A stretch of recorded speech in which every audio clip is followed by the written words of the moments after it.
Hey, everybody. Happy to be back with you tonight. The Nader Narrative. Elizabeth Nader here. Very excited to bring you another candidate that is running for Assembly. Christian Barranco, welcome to the show. Thank you, Elizabeth. I love it. Nader Narrative. Awesome. You like that? I love it. Well, my mission this summer and this fall is to support the Republican Party in New Jersey by bringing everybody a taste of their amazing candidates. You are one of them. You're running for Assembly in District 26. That spans Morris, Passaic, Essex counties. And you are new to this, which is super cool. Everybody gets to know you. So this night is all about meet your candidate, understand who Christian is. I want to understand your background, all about your story, what you stand for. So when we're done with this, everybody's going to know you really well. So let's start with Christian. Tell us, give us your background, your bio, who you are, and then we're going to talk about why you're running. Okay. So first and foremost, I'm a father. I'm a husband. I'm a electrician, and I am a Republican. In that order. Yeah. So I was born and raised in Paterson, New Jersey. I'm 51 years old. Sort of been working on helping the New Jersey General Assembly to have a little bit more of a cohesive, conservative message for some time now. A couple of years ago, about 8 years ago, I started the New Jersey Rough Riders Society. Some Republicans may know that organization. We did a very active job of bringing together government folks and private sector trade unionists and business people, so that we can have a conversation and bring everyone to the table and move forward as a team. Instead of having these, gigantic social forces, especially here in New Jersey. These gigantic social forces that continually over decades, even centuries, fight one another over control of the pie. Right. The name of it, the North Jersey Rough Rider Society, is a political homage to Theodore Roosevelt, because right, of course, he is, very instrumental throughout the beginning of throughout history and the beginning of the 20th century in developing what is the modern middle class. Right.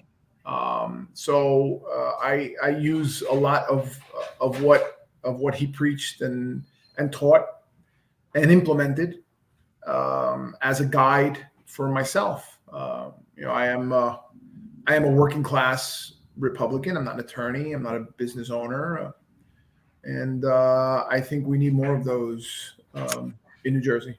I agree with you. A tradesman, electrician. I love that. Of course, we need more of those anyway, by the way. Right? Yeah, we need to teach our children some trades. That's a whole nother conversation. I want people to know how you were raised. Talk about your family. It's fascinating to me, your mother and your father, where they come from, and how you were raised to see your country. All right. So I was born in Paterson, New Jersey. I was born in St. Joseph's Hospital. I still call myself a Pattersonian. I'll always be a Pattersonian. Yeah. My dad was left. I was born in 1969. You can do your quick math. My father left Cuba in 1962 when the Castro regime declared Marxism. I'll never forget it. My grandmother tells the story all the time. She says, the day that the American ambassador to Cuba came over the Cuban radio in 1962 and told the Cuban people, we are leaving Cuba. We can no longer negotiate with your government. We are leaving Cuba. There will be no American representation there will be no American diplomat in Cuba after this week. Wow. And she said she took her son and her husband, and she said, pack whatever you can. We're going to Manhattan. And they left and they went to Washington Heights. Wow. That was 1962.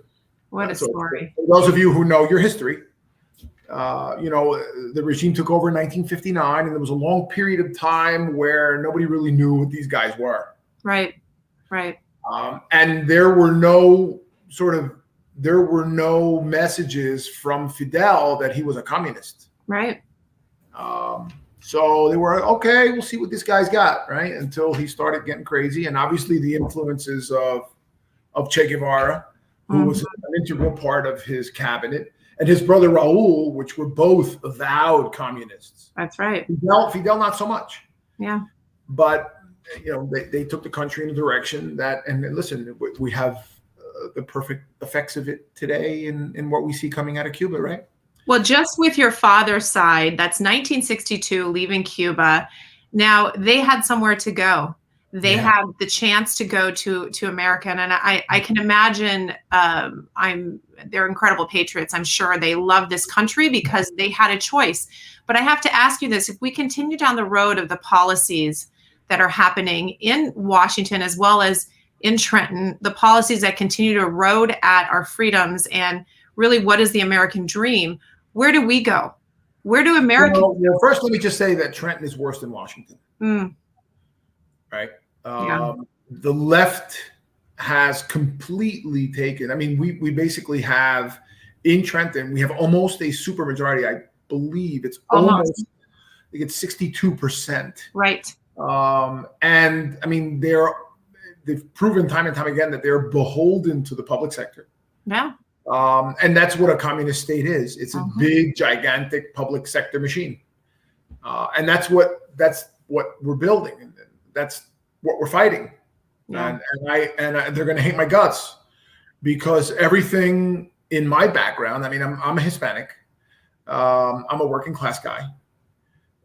Everything in my sort of identity screams Democrat. Right. I'm bilingual, so they're not going to be able to, because I know that they speak Spanish when they don't want the Republicans to know what they're saying down in Trenton. And so it's going to be fun. I think that is so unusual. It's the new Republican. So I love this, Christian. I have to tell you, I'm a big fan. And I love who you are in a genuine way, as you said, working class, really, right? And in the way that you represent a group of people that normally people would say, oh, you're running the Republican Party, you must be a business owner, like you said, a lawyer, an accountant. An attorney. No, but you're not. And you represent, I believe, the working class in a way that finally reflects that the Republican Party actually fights for them. And I think this is our opportunity to put people forward like you to confirm the fact that we are the party of the working class. So for you to be that incredibly positioned is a tremendous asset to us. And the other thing that the Rough Rider Society did, well, one of the missions that we had when I started the organization was, and I kind of, there's a little twist to this that is I kind of learned about it after I started. So one of the goals that I had when I started, this is 2013, so 8 years ago. It was one of the missions was to warm up the trade unions to the Republican Party. Which, believe it or not, Elizabeth, and you know this because you're a political, you're involved. That was not hard at all. Right. What was hard and what continues to be a goal is warming up the Republican Party to the trade unions. So true. And I'm going to win. So perfectly said. That is so true. This is why you are a new face. It is a fresh face for us, a fresh point of view. We have to re-message this party and really tell the truth about what we stand for. So your dad's background, that part is Cuba. That's fascinating to me. It's again, the fabric of who you are. How about your mom? Well, my mom is from Buenos Aires. She was born in Argentina to Italian parents. Italian and French parents, and my grandfather, my father's, I keep making that wrong. My mother's father, yes, got swindled in a terrible deal. He was a pretty successful guy. Got swindled in a huge deal, lost almost his whole fortune, and they took a chance and came to the land of golden streets. Yeah, and it worked out. Yeah. They met here, my mother and my father, in Passaic. Nice. They fell in love here. And again, Another American dream.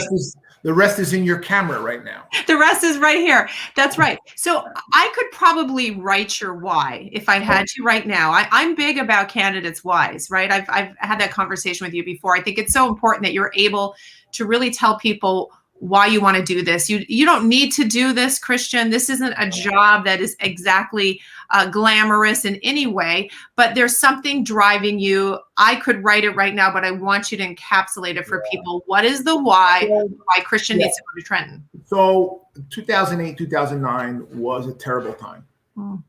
2008, 2009, the credit crunch, the bubble. I was out of work for a year. 16 months. Wow. And my third child was born in 2010.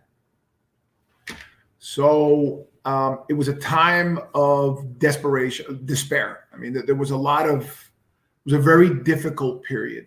Yeah. And it was the one moment in my life where I realized if we don't take responsibility for ourselves and get involved in policy making and sharing with the world the difficulties of being dependent on the private sector economy. Yeah. This is going to happen to us forever. Right. 2008, 2009 is going to happen again and again and again and again and again. It's just the way of things. So I came to the realization that if I don't get involved and state our part of this, because there's no one speaking for private sector employees in the New Jersey State House. I promise you. The New Jersey State House speaks for two strata of society. Yeah. That is landowners and business owners and public sector workers. Yes, right. We are the forgotten. Yes. So I am not the type of guy to just sit back and take what I'm given. I'm the type of guy to open my mouth and share. And listen, this is not, I'm not a wealthy man. I will never be a wealthy man. I'm not interested in being a wealthy man. Oh, interesting. I'm interested in living in a place where if you work hard and you do the right thing, you get rewarded for it. Yeah. And you get good stuff. Sounds pretty American, Christian. Yeah. That's what I was raised to believe that matters. It's not the amount of wealth you had, it's the opportunity, right? It's not about equal outcomes. We don't owe our citizens anything but one thing, and that is a proper opportunity. That's right. And that's really about freedom, right? Yeah. And that's what Reagan used to say. It's not equal outcomes, equal opportunities. So there's a lot broken in Trenton. Your why is tremendous, that, you went through despair and difficulty, and you're right, you're not represented there. And this is your opportunity to do so for those like you, which is a huge group of people. And a lot of them are independents. Enormous group of people. And President Trump tapped those people. He did. He tapped into their anger and the fact that they felt no one spoke for them. So Trenton is pretty broken. We can agree to that. As you look at it, what are the things that bother you the most about what's happening there? What bothers me the most is how the state legislature and the governor's office, with this governor that we have, just continues to find new ways to spend taxpayer money on the public sector. Yeah. That's our number one problem. And it's not an easy problem to fix, because there's a lot of people that are eating off of that pot of money. Right. And we have to tell some people that they can no longer eat. Right. That's a problem. Yeah. That hurts. Yeah. There's people that are hurting much more and for a much longer period of time that have no access to that pot. Yeah. Yeah. Well, that's unfair as well. And we need to start talking about that. Right. All right. So we know that's out of balance. And of course, that has to do also with spending and budgets, which of course then backs into property taxes and all of that, which is forever an issue here. What about freedoms? What react to this past 18 months? Tell us how you have processed the. Oh, listen, the one thing that I jump on the most is that my children are never getting vaccinated for COVID-19. Never. And that is your choice. I will never be vaccinated for COVID-19. The government has no place to tell any of us what we need to inject into our body. Right. It seems basic, right? So that's a present sort of breach of freedom that comes to mind. Right.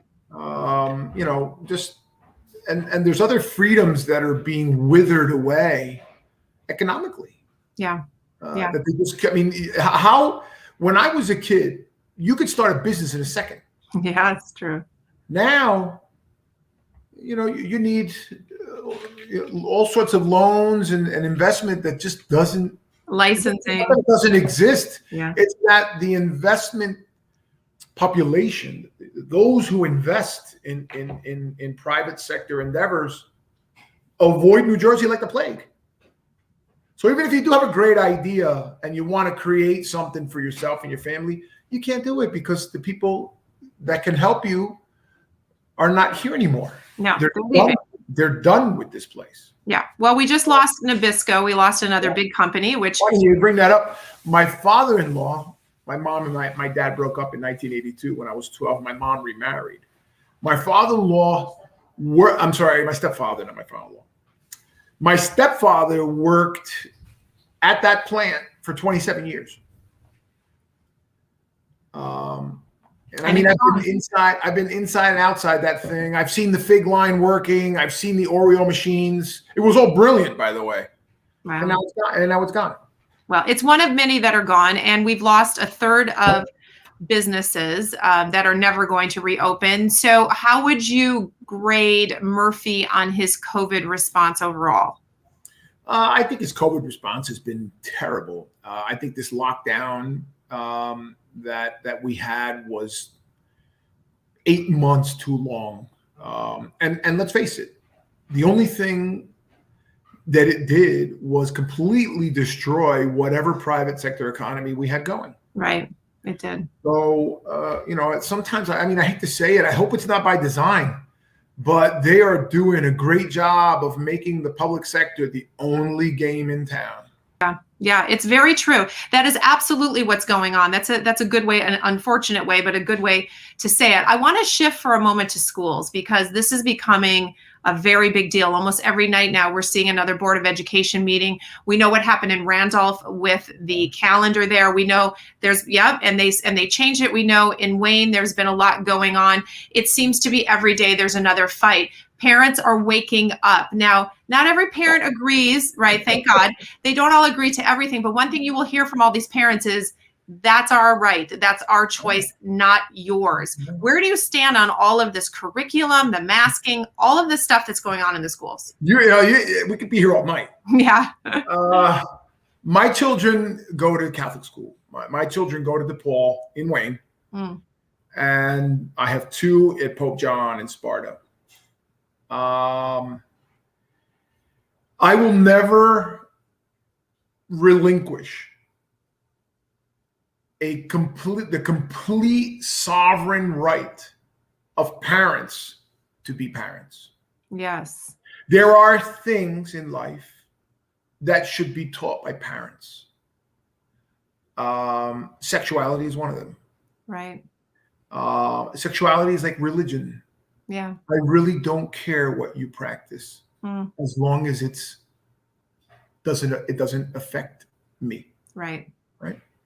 I have no problem with Muslims. I have no problem with Jews. I have no problem. I'm a Catholic. Right. I have no problem with people who are homosexual. We don't need to know. It's not important. You do with your life what you would like to do. Yeah. This mask mandate, I'm going to fight tooth and nail. The children do not need masks in September. The children do not need masks in September. I will take that statement to my grave. Yeah. Wow.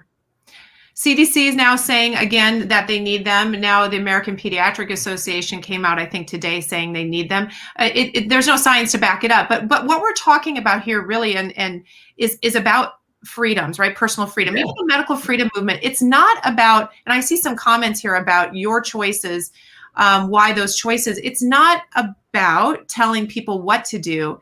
It's about keeping those decisions within the home, at the kitchen table. Christian, would you ever tell someone that they couldn't take the vaccine or that they had, right? Exactly. No, it's a personal choice. Just like I said, like religion, sexuality, I don't care. You do what you want. Makes you happy, it's good. Right. I have friends who took the vaccine. I have family members who took the vaccine. And I support their ability to decide for themselves. Right. Right. I have no problem. I have no problem with the fact they took the vaccine. I have a problem with the government telling me I have to take the vaccine. Right. Right. And that drum roll is getting louder and louder. Murphy now came out with an app, as you probably know, called Docket. He says it's not a vaccine passport. I beg to differ. How do you feel about the launch of this app that tracks your Vax card? You said the bad word. Tracks. Sorry. Yeah. I don't like anything that tracks anything. Right. That's not a good word. Trigger word, right?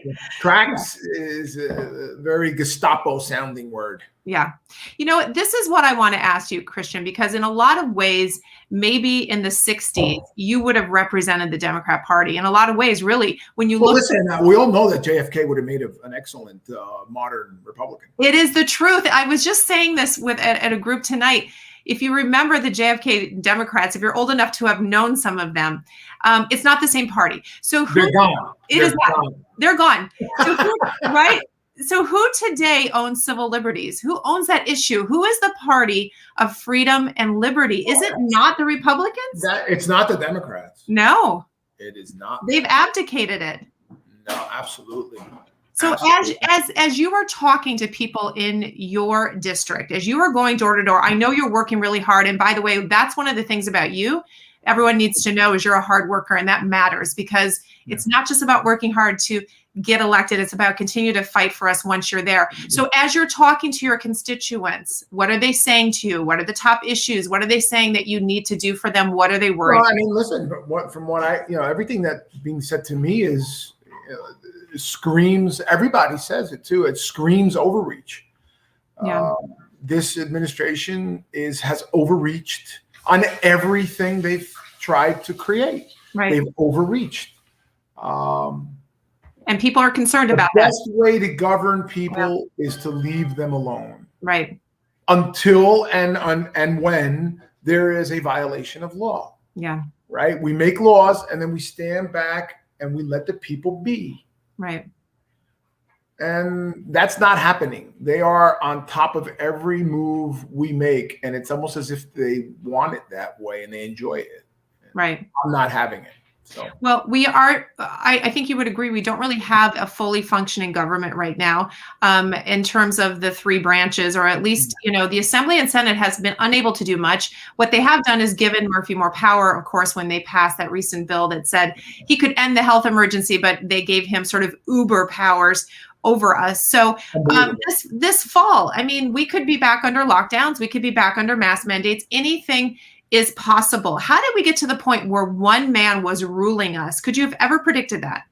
No. I will say, though, the greatest force that has presented itself in the past 2 months against that are this wonderful outpouring of parents who are going to Board of Education meetings and calling these people out. Yeah, absolutely. Our children are in public schools. Our children are being indoctrinated. Yeah. No one can tell me any different. Yeah. So, that is the only avenue we have. It starts at the bottom. Andrew Breitbart said, politics follows culture. Right? So they have succeeded in changing our culture. Yes. To an extent. It's not done. It's not complete. Right. But if it continues, it will be complete. Right. And we need to go where the children are taught what our 19 to 20, 21-year-olds are saying. In many ways, it's madness, some of the things that we're hearing. Right. Right. We are a bottom-up country in politics. We are a bottom-up country in terms of how things change slowly but surely. And as you say, culture starts there. So we're seeing it all across the nation, all across New Jersey. We're seeing it a lot in your district, people standing up. And I know you support these parents. It's super exciting that you're part of that. I want, as we start to wrap up, I want you to tell people what's going on with your campaign, because there are a lot of people that will see this, not just tonight, but as we share this across social media. How can they help you, Christian? Where can they find you, find out more information? Well, I mean, the campaign now, obviously with the primary being over, the campaign now is in sort of a, endorsement, hey, who are you type of guy thing. I get a lot of mail from people with different PACs and different groups that want to know how I feel about the issues that matter to them, right? So there's nothing really that a campaign team can do for me right now. As you know, the summer is sort of the period where, and even the legislature is not convening for the next 2 months, 3 months. Right.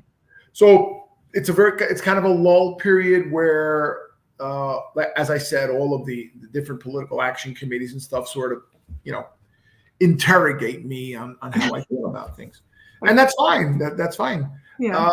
But I mean, my campaign is going to, and you mentioned it, it was earlier, about MCRC, Morris County Republican Committee.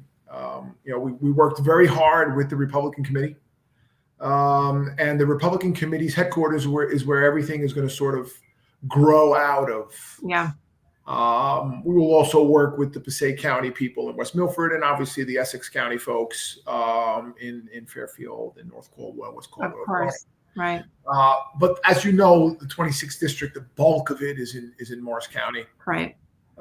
So if people want to really help, this is about the rebirth of a party in this country. Yes. In this state. Correct. Because that's where we can make the most sort of broad sweeping changes is through the multitudes that run the party. Yeah. So MCRC 51, what was it again? The address of Gibraltar Drive. That's it, 51 Gibraltar Drive in Morris Plains. We have a wonderful operation, big spot, big place, tons of resources, tons of volunteers. People want to help. That's where the rubber meets the pavement. Okay, so that's what people need to do. And some questions about get out the vote. MCRC will do an amazing job of that. It is a bit of a summer lull right now, but just so everybody knows that the absentee ballots go out, I believe, September 17th. Yeah. And then we have multiple weeks of voting this year. So we really have to understand that we have to reach people now when they start to wake up from their summer slumber before those ballots go out. And then, of course, early voting start. It's going to be different this year. It's going to be interesting. So MCRC, that's a great point. If you want to help Christian, reach out to them. We have door knocking. We have phone calls, stuffing envelopes, whatever you can do, and donate as well to help Christian get his word out. You will be campaigning with Jay Weber, I would imagine. Yes, very much. Okay. Jay is my very dear friend, wonderful running mate, just a wonderful mentor. Because I say to people all the time, when I get down to Trenton, I'm not going to know where to go. I'm not going to know what to do. You'll figure it out. I'm not going to know anything. I'm not going to be scared of the fact that I don't know. Well, Jay will tell you. He knows. And Jay will be there to say, no, come on over here. And Yeah. I'll be the apprentice. I'm very good at being an apprentice. You can ask my buddies at Local 102. I believe you. I believe you, Christian, but you will also really carve out your own place and your own brand, and you're going to do an amazing job. We all are excited about your candidacy. Thank you for sharing your story, your personal story. Thank you for standing up for freedoms for all of us to be able to live life the way that we want to as true Americans. And I believe you're going to have a great outcome this November. I know I'm personally going to see to it that you do. I will do everything I can to help you. And I hope those listening will do the same. Even if you're not in Christian's district, I'm not in his district, sadly. I'm very close. But even if you're not, if you believe in a candidate, we as a party need to help. And it takes money, it takes effort, time, treasure, and talent to offer these guys. So Christian, is there a way they can reach out, like an email address you can give or something, a website? Yeah, sure. I mean, my personal email address is my first initial C and my last name. So C Barranco, CBARRANCO 00, which was my little league jersey number. 00, because I was the team's pitcher and I used to tell people that was my ERA. I love it. At gmail.com. So CBARRANCO 00 @ gmail.com.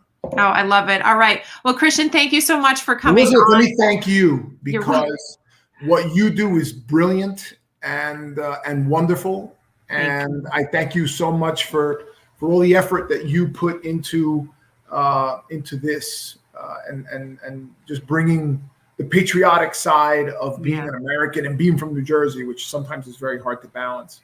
Hard to balance, but we're all in this together. You are excellent at it. You and George are dear friends, and I love you guys. Well, we feel the same. Thank you so much. And thank you for coming on. And thank you for letting everyone get to know you. We're cheering you on, Christian. It's going to be a great year. We're going to see you in Trenton. So thank you so much. Thank you.